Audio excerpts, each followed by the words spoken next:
Bom dia! É maravilhoso conhecer a história do nosso continente, dos primeiros povos que aqui habitaram. Na nossa última aula, nós conhecemos as sociedades caçadoras e coletoras.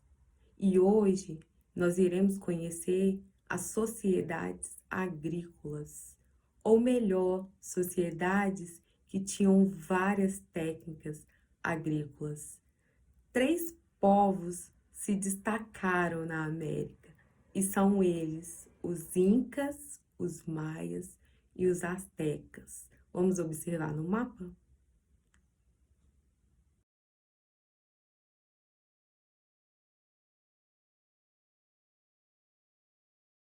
Os Maias, os Incas e os Astecas, eles eram povos sedentários.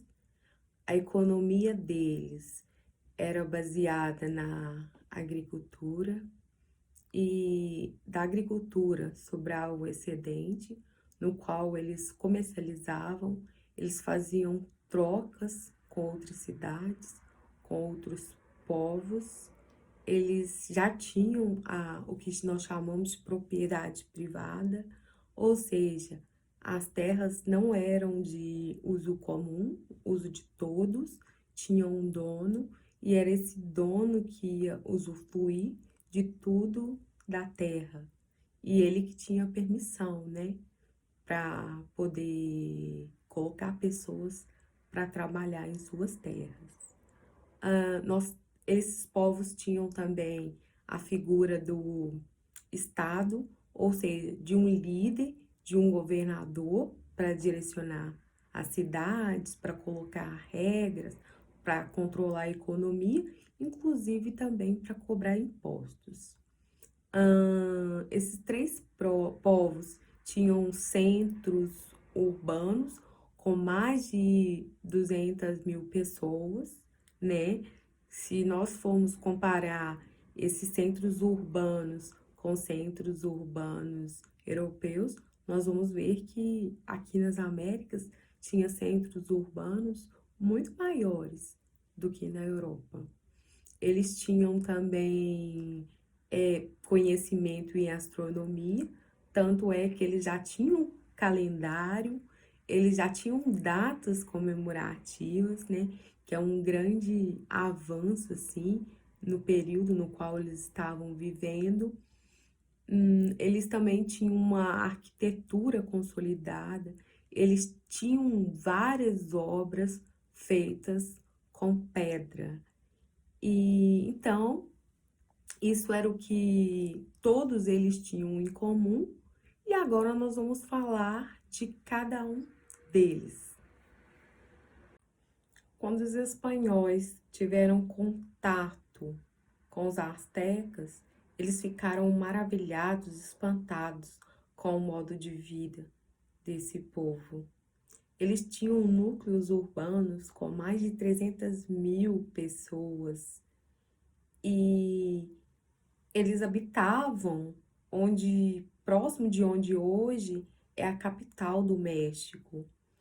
Eles tinham um regime político centralizado, eles tinham cidades, estados, e aí cada cidade tinha um rei, tinha uma administração e tinha as regras diferentes. Eles tinham também um exército para proteção das cidades, porque naquele período também ocorria, né, invasão e expansão territorial. Então, quando eles conseguiam, né, conquistar alguma cidade, então eles deixavam, né, fazer com que as cidades continuassem tendo o seu rei, as suas regras, só que aí eles começavam a a cobrar impostos, né, e tributos das cidades. A, a terra, né, porque a economia deles estavam baseados na agricultura, então a terra era muito seca. Para sanar esse problema com a seca, eles construíram um sistema de irrigação muito rico para o período, e eles levavam então água para os lugares mais distantes. Eles também tinham uma sociedade com hierarquia, e como vocês podem observar na pirâmide aí do lado, os nobres vinham no ápice. Quem fazia parte da nobreza? A organização do Estado, inclusive o rei, os chefes militares, pessoas que faziam parte do exército, que cuidava da proteção, né, das cidades, e também tinha um sacerdote. O sacerdote cuidava das questões religiosas. Lembrando que eles eram muito religiosos, inclusive eles eram politeístas e faziam, né, para os seus deuses sacrifícios com pessoas. E no meio da pirâmide aí nós temos, né, os comerciantes, os artesãos. Inclusive os comerciantes geralmente eles comercializavam o excedente, o que sobrava da agricultura, né? Faziam várias trocas e também eles tinham muitas joias. Então eles seduziam muita nobreza com as joias. Então eles conseguiam, né, vender muitas joias. Por isso que eles ficavam aí no meio da pirâmide.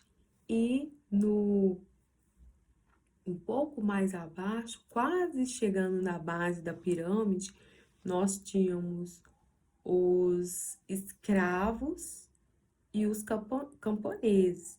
Às vezes as pessoas se tornavam escravos porque tinham muita dívida, não tinham como pagar a dívida, então se tornava escravo.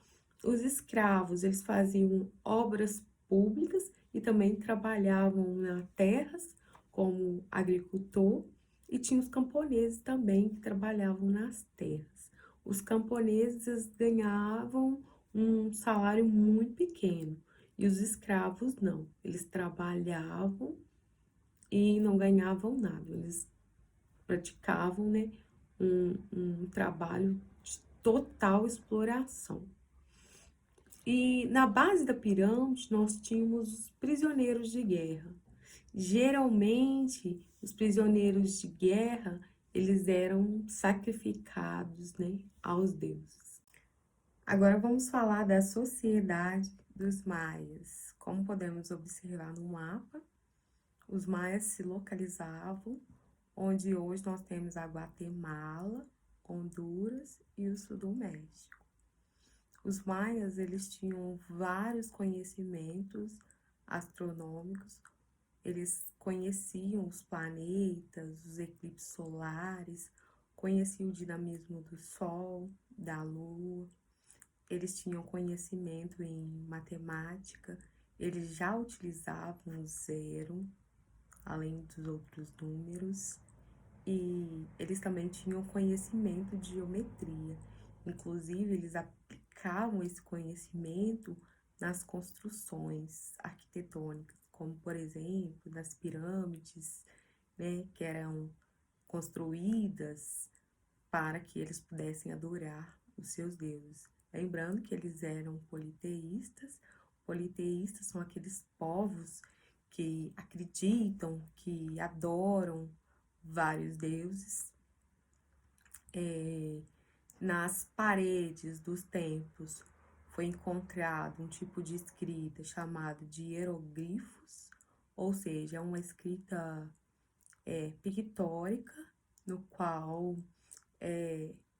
são em forma de desenhos, e aí foi possível conhecer um pouco sobre a dinastia dos maias. Nós sabemos então que eles tinham um rei, eles tinham também, eles praticaram guerra contra outras cidades, eles faziam vários sacrifícios de inimigos para agradar seus deuses. Tudo isso, então, foi possível conhecer porque eles desenhavam nas paredes do templo. Os maias, há registros que eles tinham livros, só que eles abandonaram o território deles antes mesmo que os espanhóis chegassem lá. Então, não se sabe por que que eles abandonaram, se aconteceu algum fenômeno natural ou alguma força maior que fez com que eles se deslocassem, abandonassem, né, as suas cidades. Mas quando os espanhóis chegaram, cujos cientistas, eles encontraram nas ruínas maias da Guatemala mais de 8 toneladas de ouro e também foram encontrados livros no qual eles queimaram. Então, várias coisas que eles encontraram, eles queimaram. Por isso que hoje em dia nós sabemos muito pouco da cultura dos maias. A sociedade Inca, como nós podemos observar no mapa, ela se localizava onde hoje nós temos Argentina, o Chile, a Bolívia, o Equador e o Peru, na América do Sul. E estima-se que essa sociedade teve em torno de 15 milhões de habitantes. E eles não tinham um poder centralizado, por causa da extensão, da grande extensão territorial da sociedade inca. Então, o que eles tinham eram cidades-estados. Cada cidade-estado tinha um rei, tinha regras, tinham leis diferentes. E, segundo os historiadores, foi isso que facilitou a invasão dos espanhóis em 1532. Os incas é da etnia Quixuá, eles eram politeístas, eles acreditavam em vários deuses e o representante do povo era descendente direto do deus Sol, chamado de Inca, e esse representante, ele administrava, criava leis, cobrava impostos e também comandava o exército.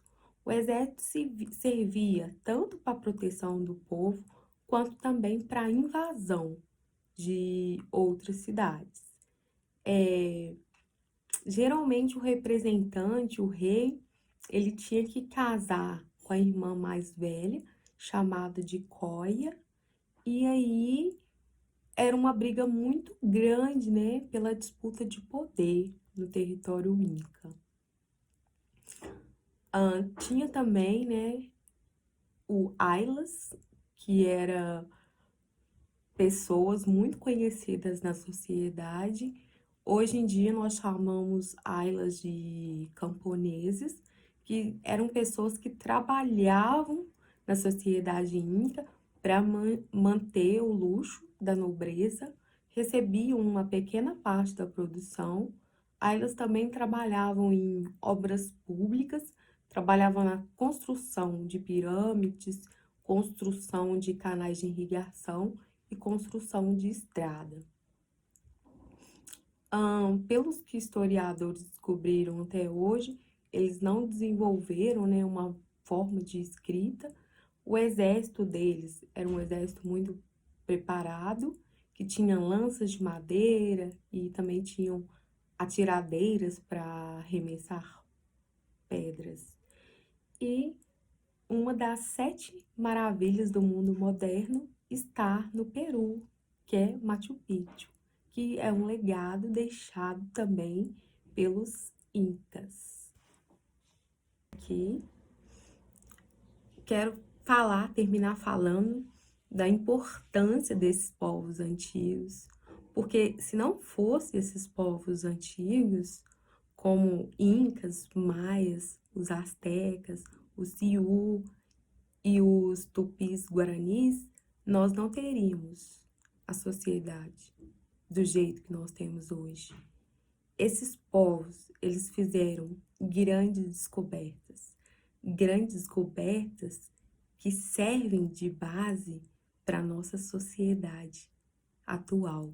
Então, se você tem facilidade nos estudos, no trabalho, na sua casa, é graças ao legado que os nativos do continente americano e também de outros continentes deixaram para nós. Eu termino por aqui e um forte abraço.